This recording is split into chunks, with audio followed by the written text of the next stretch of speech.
Insonni tanasini qachon detoksikatsiya qilish kerak azizlarim?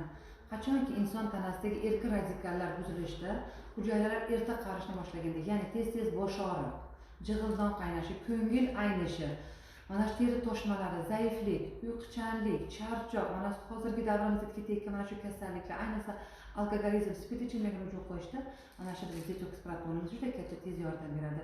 Siz mana shu mahsulotimizni ichganingizda mana shu kasallikdan juda ham tez bartaraf bo'lasiz. Bizning mahsulotlarni 1 yil, 10 yil ichmaysiz. Bizning mahsulot 3 oygina ichasiz, juda ham katta natija olasiz. Men sizlarga tavsiya qilgan bo'lardim.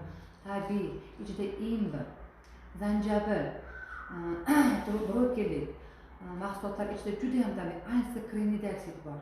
Juda ham tez insonda organizm so'rilishiga yordam beradi. Men sizlarga tavsiya qilaman mana shu mahsulotni ichishlikni. Murojaat qiling, Shahnoza dadajonmi, pastda bizning telefon nomerlarimiz yozilgan. Biz albatta muomalangiz yechilishiga tez yordam beramiz.